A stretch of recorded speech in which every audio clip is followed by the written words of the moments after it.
killing is not popular, even for the most brutal of imperial regimes like the United States.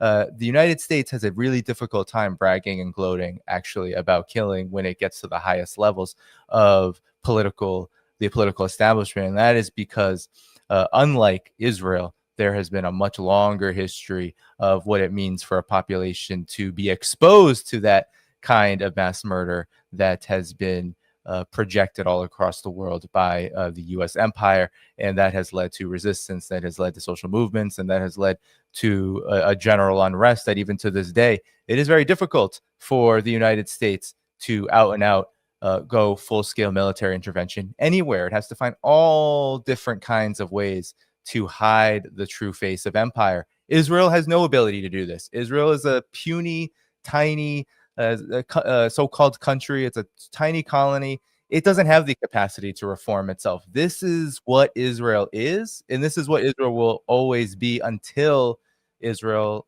is over.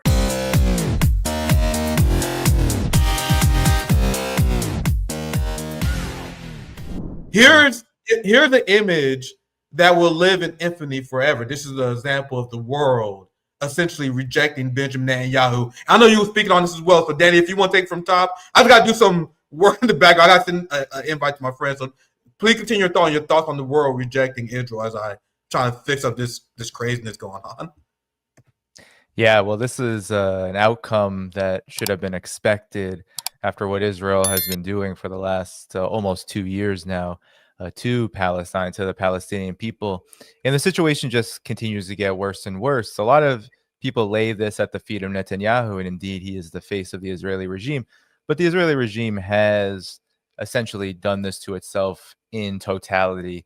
There is not, even though there is major opposition in Israel to continuing the so-called, what they say, the Gaza war or the Hamas war, whatever they call it in the settler colony, there is mass opposition to continuing the war in the sense that it will essentially eliminate all of the prisoners of war, the so-called hostages that Donald Trump, Netanyahu, and essentially the entire collective West can't stop talking about, even though we know now that what Israel has done to the Palestinian people has absolutely no justification. And this is why the entire world's leaders now are under such immense pressure to do something about what is happening to the Palestinian people. This walkout is really a culmination of what has been almost 2 years of outrage, of resistance, not only in the region, but also all around the world, to stop what is happening.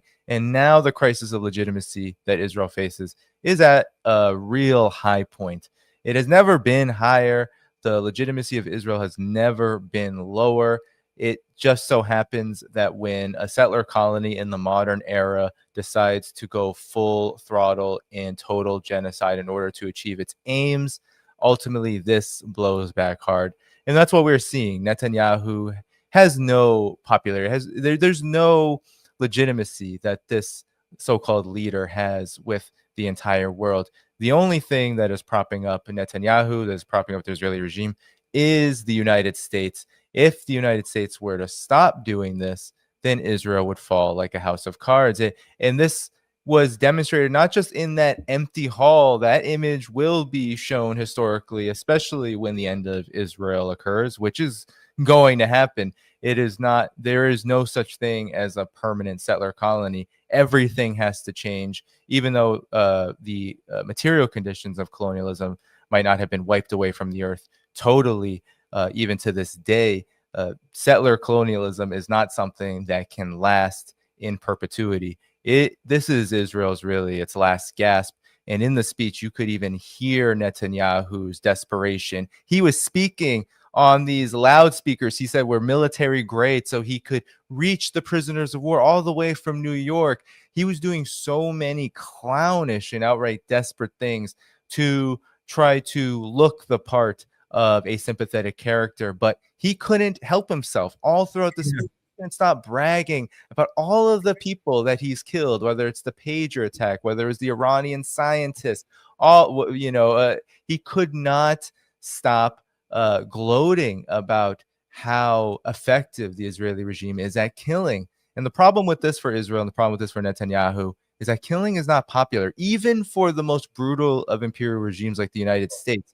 The United States has a really difficult time bragging and gloating, actually, about killing when it gets to the highest levels of the political establishment. And that is because, unlike Israel, there has been a much longer history of what it means for a population to be exposed to that kind of mass murder that has been projected all across the world by the US empire. And that has led to resistance, that has led to social movements, and that has led to a general unrest that even to this day, it is very difficult for the United States to out and out go full-scale military intervention anywhere. It has to find all different kinds of ways to hide the true face of empire. Israel has no ability to do this. Israel is a puny, tiny, so-called country. It's a tiny colony.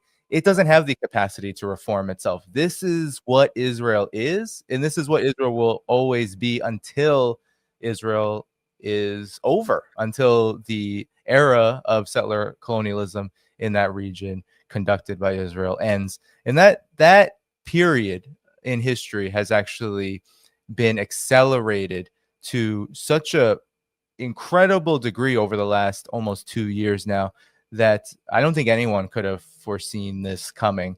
Now it is really just a matter of time until what we saw at the UN General Assembly begins to bear even more fruits. I don't think people remember history during, for example, the imperialist war in Vietnam. There were many such moments where the entire world was absolutely disgusted by what the United States was doing. And then eventually the United States had to pack its bags and run away. The same thing happened in Afghanistan to the United States. Israel is going to face the day where it can no longer operate and continue on its greater Israel expansionist and imperial and colonial policies as it's been doing. And that period is coming. So this is really a big signal, in my opinion, that there is all the groundwork for the collapse of what is Israel. And now it's just a matter of the resistance to it, both in the region and around the world, of continuing to strengthen and continuing to build to make that happen, because Israel won't change on its own. Actually, Israel is doing as much as it can to detonate itself. It's just it can't press the button on its own. Yeah. Thank you, Danny, for your amazing take on this and your breakdown, especially while I was getting everything fixed. We're still live on X. That's where I get most of my views on X anyway. So, and I'm also on my backup channel, which I haven't streamed on in a while. So, I don't think we're banned on RBN. We're talking about it behind the scenes right now, but we're gonna keep this going. Danny, just let you know how you're doing on time. We got a few more things we'll quickly touch up on. We also have Christopher Leilai, I think it is, who joined us here very soon. So, to your point and to what we're covering with the world completely rejecting Netanyahu and Israel, once again, I think this is going to be a very powerful image that will last a very long time.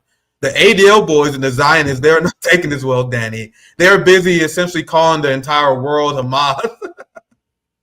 Oh, here are the consequences of your actions once again. This year,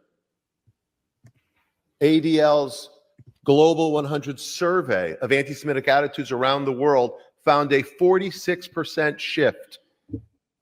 46% of the adult population, 2.2 billion people, harbor elevated levels of anti-Semitism. That's nearly double the rate that we saw a decade ago.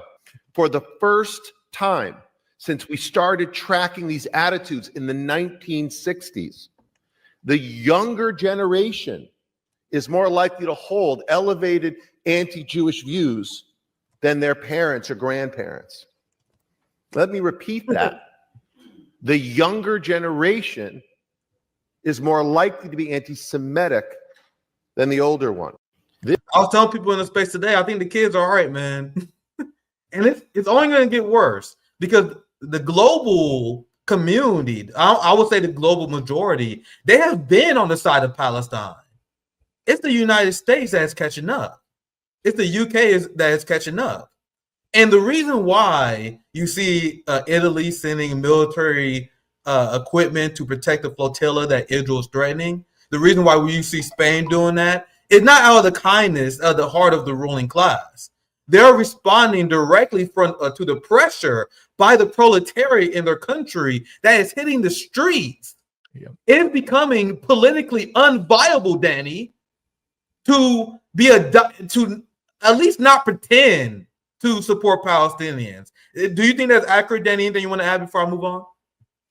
Yeah, I mean, that's 100% accurate. It is political and viable. Even in the United States, it has to be remembered that Donald Trump had to campaign incredibly hard in areas of the United States where it was perceived and actually very real, the perception in these particular parts of the country, for example, in very heavy Arab and or Muslim cities across Michigan. Donald Trump had to campaign very hard, and he campaigned, and he had to actually make good on that campaign. Even if it wasn't enforced, he had to make good on the fact that he was going to seal the so-called ceasefire that, of course, wasn't worth the paper it was written on, if there was actually any paper at all that it was written on. So, but he had to do it. He had to actually act on it in the beginning, because that is what got him elected. Ever since then, we've seen, of course, both the United States and the collective West do their own kind of dances around this issue, continue on the path of what this ADL figurehead spokesperson says about people who resist Israel and who oppose Israel's genocide.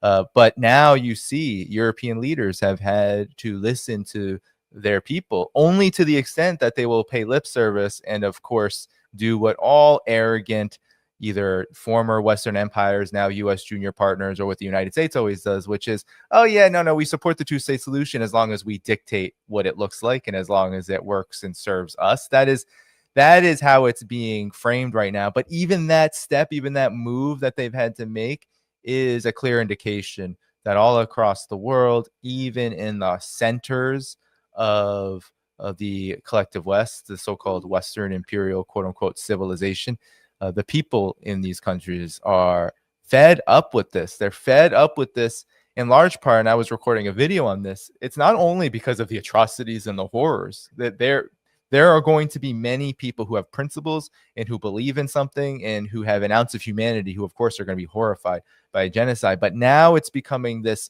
kind of groundswell, a contradiction, where it's not just the atrocities, it's the fact that there is no other way out for Israel. And I think more and more people are recognizing this, that this is what Israel is. And they don't see any possibility. They hear what the Israeli military officials say, what Netanyahu says. They see what they do. And the only conclusion you can make is not just they want to do this, it's that they can't do anything else. And that then speaks to a general crisis that happens a lot in various phases of the development of a colonial system, of an imperial system. It eventually ends up that these contradictions are just too heavy to bear, and they begin to create cracks. And those cracks are what are going to eventually lead to the demise of Israel. And that demise will, of course, be led and facilitated by both the Palestinian people themselves, the resistance, and the world.